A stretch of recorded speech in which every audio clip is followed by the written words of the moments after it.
Oh, you made it on by. It is so good to see you. Welcome. I'm John Merriman, and this is your Tuesday morning guitar song.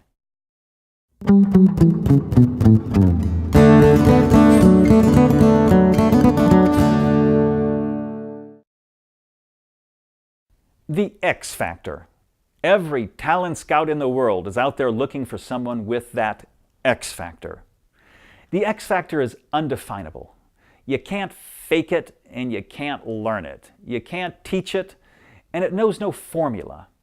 The X Factor just seems to intrinsically appear in certain individuals and certain artists.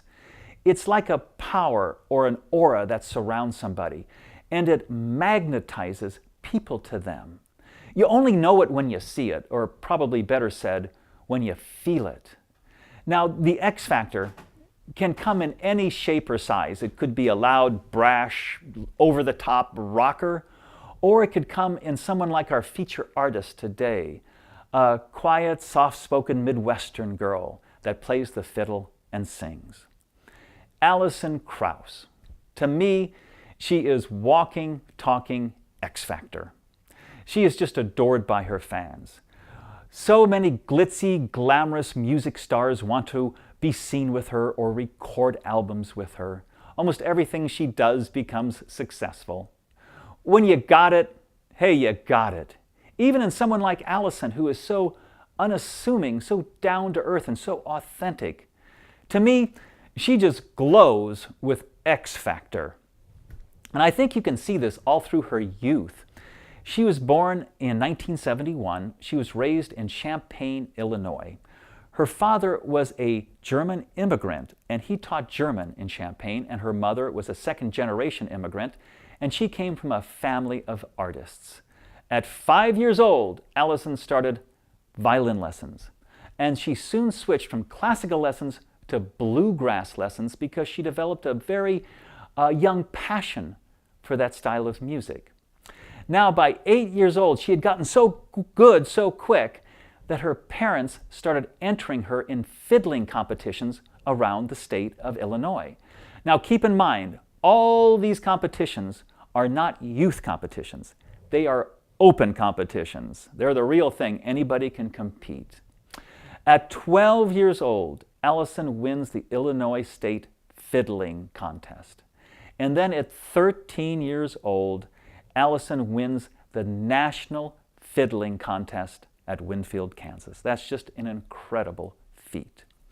Now, I don't know if you've ever seen the show Hannah Montana with Miley Cyrus. It's an old show, and in it, Miley's character plays a common teenager with friends, but she has a secret life in the show. And the secret life is she's a internationally famous rock star. So in the show, Miley has these two simultaneous lives, and neither one knows about each other. Well, that was kind of Alison's life as a preteen. She had her common life Monday through Friday, being just a common preteen, hanging out with her friends, listening to AC/DC, going to the mall. On the weekend, she would just disappear from that life and go off and enter and become a national fiddling champion. And neither life really knew about the other. Her friends weren't really interested, and she had her own community at all these fiddling contests. Well, that all changed when Alison was 14. Rounder Records got a hold of a tape that Alison did with a bluegrass band. She didn't sing much on the tape, but on the fourth song of this tape, she did sing. And when Rounder heard that fourth song, they said, "That's what we want. That's the voice we want. That's the fiddle we want." And so they cherry-picked Alison off this tape, didn't sign the band, but they took Alison and offered her a record contract at 14 years old.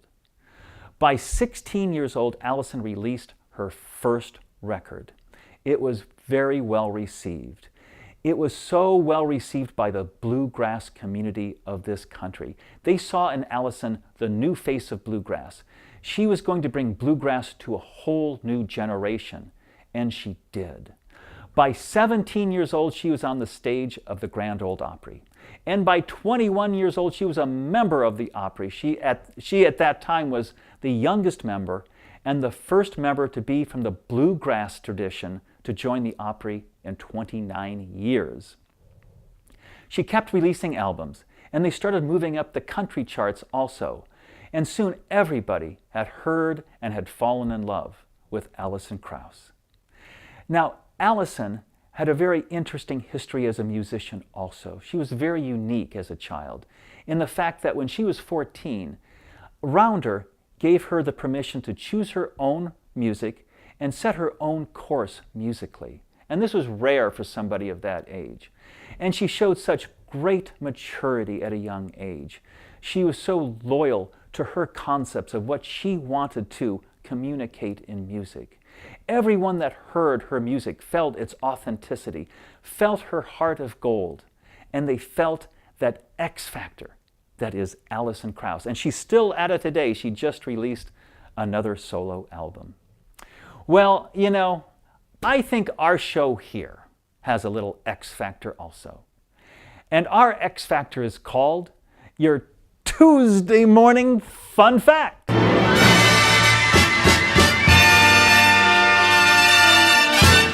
Here's your Tuesday morning fun fact. Just winning one Grammy is a huge dream for most musicians. And if you win a Grammy, that's a great highlight, if not the highlight of your whole life spent as a musician. I've known and I've worked with a couple people who have won one Grammy. And from then on, their life changes.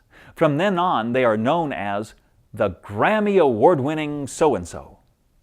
It's a huge boost professionally and a huge emotional reward if you've spent your life in the music business.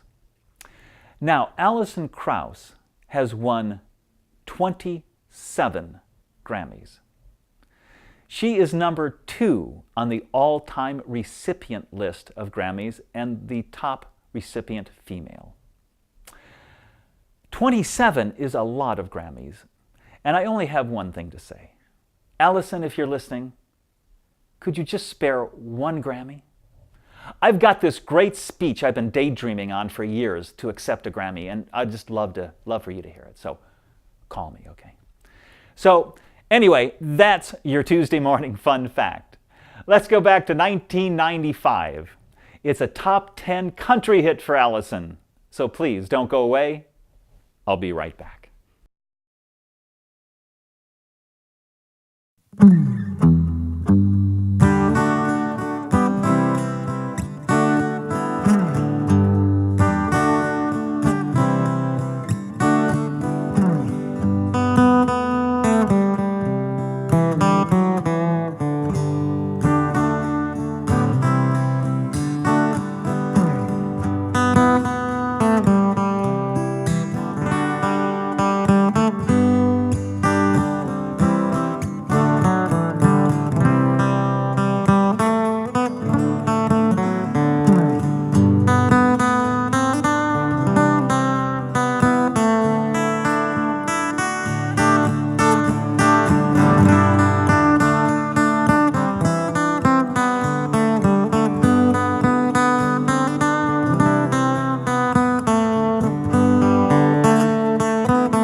You are the best. Thanks for spending time with me together. It's been a lot of fun. Hey, please share the show on your social media. Hit the like button, subscribe, do all that stuff. If you have a spare Grammy sitting around, I'd love to have it. I promise I'll take really good care of it. And remember, you're never ready for your day without a song in your heart. See you next week. Bye now.